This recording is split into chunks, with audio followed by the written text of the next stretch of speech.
आलमी वबाओं के खिलाफ पाकिस्तान के दारुल इस्लामाबाद में ग्लोबल हेल्थ सिक्योरिटी समिट का इनेकाद हुआ, जिसमें दुनिया भर में 70 से ज़ायद ममालिक के माहिरीन सेहत और वज़रा ने बड़ी तादाद में शिरकत की। इंटरनेशनल हेल्थ समिट के अख्ताम पर मुशावरत के बाद सेहत के मसाइल से मुश्तरका एलामिया भी जारी किया गया, जिसमें आलमी वबाओं के खिलाफ मुश्तरका रद्द अमल पर जोर दिया गया है। ग्लोबल हेल्थ सिक्योरिटी एजेंडे का मकसद अमीर और गरीब ममालिक एक जैसे वसाइल की मदद से वबाओं का मुकाबला करें और ग्लोबल हेल्थ समिट के कामयाब इनेकाद और एजेंडे पर मजीद बात करने के इस वक्त निगरां वफाकी वज़ीर सेहत नदीम जान साहब हमें ज्वाइन कर चुके हैं। नदीम साहब, बहुत शुक्रिया आपके वक्त का, और बड़ी खुशाइंद बात है कि इस तरह 70 ममालिक के उनके जो थे वज़रा वो भी आए और नुमाइंदगान वहाँ से तशरीफ़ लाए और इस मसले के ऊपर सब ने मिल बैठ कर बात की है। कितना खुशाइंद है आपकी नज़र में?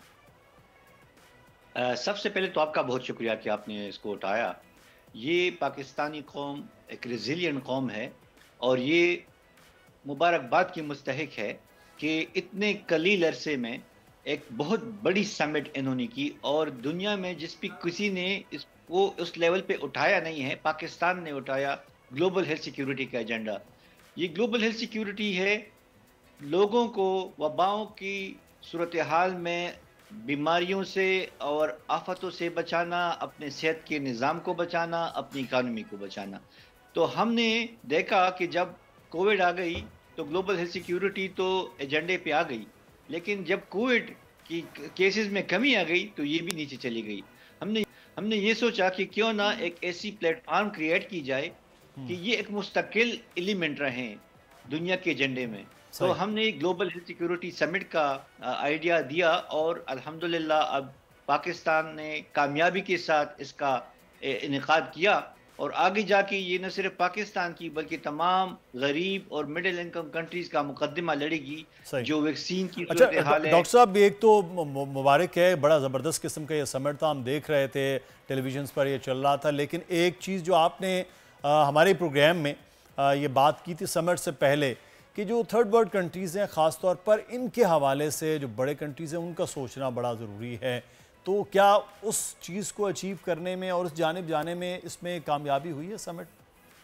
जी, बड़ा इंपॉर्टेंट पॉइंट है। जी बिल्कुल, जो बड़े ममालिक थे वो भी हमारे साथ ही थे और उनकी जो रिमार्क्स और इनपुट्स थी वो यही इसी हमारे मुकदमे को आगे बढ़ाने में और इसकी ओनरशिप जाहिर कर रही थी। फिर आखिर में हमने एक इस्लामाबाद पैंडेमिक ट्रीटी का भी ऐलान कर दिया जो सब ने उस पर इत्तेफाक किया, और वो वही बात है जो हम शुरू से कर रहे थे कि दुनिया में एक यूनिफाइड और सॉलिडिफाइड निज़ाम ऐसा हो कि वबाओं से मिल के लड़ सके। तो जो सॉलिडरिटी की बात हमने की उसको माना गया। जो हमने वैक्सीन इक्विटी की बात की कि वैक्सीन को उन ममालिक में जिनके पास बाइंग पावर नहीं है, मैन्युफैक्चरिंग पावर नहीं है, उनको वो वैक्सीन उनकी आबादी की ज़रूरियात के मुताबिक दी जाए। अच्छा, तो उस पर सब ने किया। ज़बरदस्त। अच्छा डॉक्टर साहब, मुझे एक बात बताइएगा, हम लोग अक्सर ख़बरों में पढ़ते हैं कि हमारे यहाँ जो जान बचाने वाली भी अद्वियात हैं वो हमें बहुत महंगी मिलती हैं, जिसकी सबसे बड़ी वजह ये है कि हमारा रॉ मटेरियल जो है वो भी हमें बाहर से इंपोर्ट कराना पड़ता है।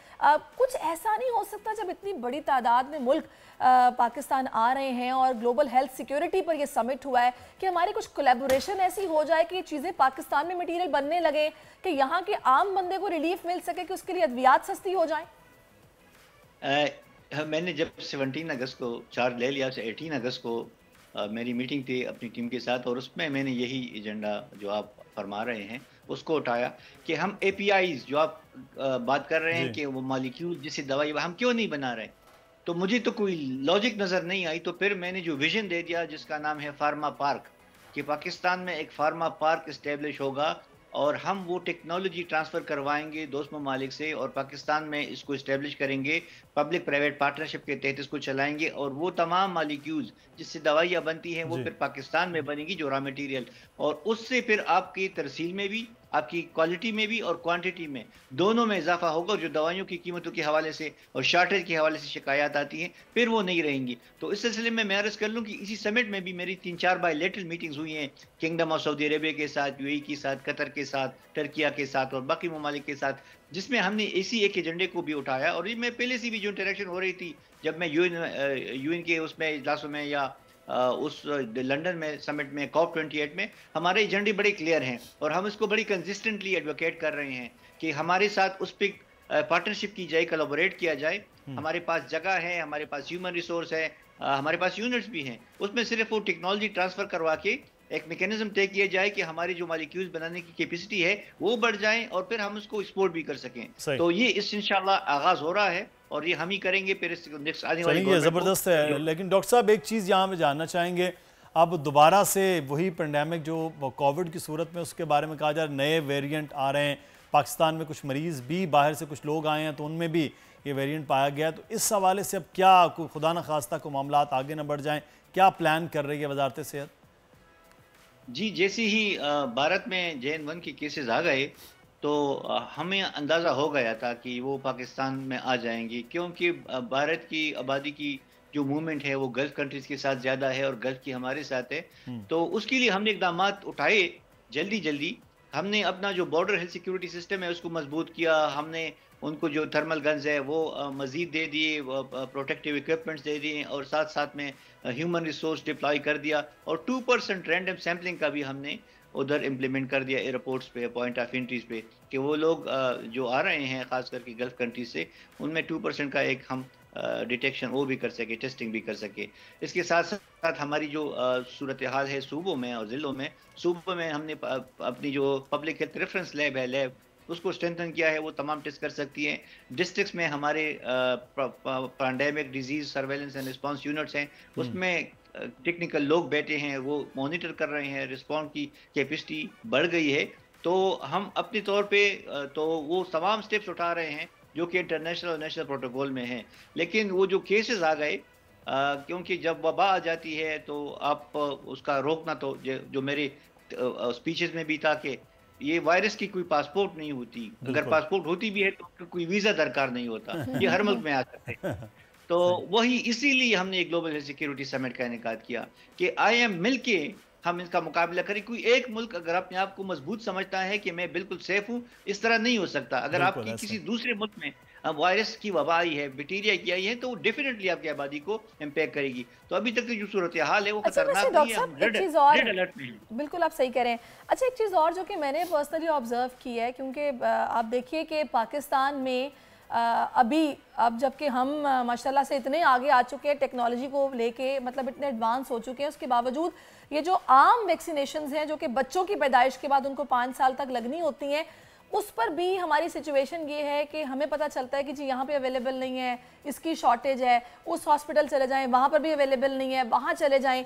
तो आखिर इस हवाले से हम लोग इतने पीछे क्यों हैं, क्यों हमें इस पे इतनी प्रॉब्लम फेस करना पड़ी है, हालांकि ये तो सदियों से, मतलब साल से चलता आ रहा है।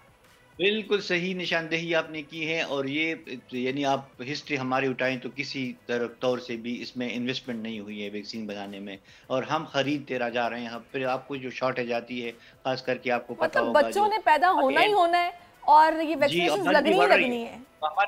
हमारे तो ये ट्रिपल प्रॉब्लम है ना, एक आबादी बढ़ रही है, वसाइल कम है, और ऊपर से हम रिसोर्सेज भी वो नहीं कर रहे हैं। हेल्थ का बजट आपको पता है 1% ऑफ GDP वो हेल्थ को इक्वेट जाता है, जो कि बहुत कम है।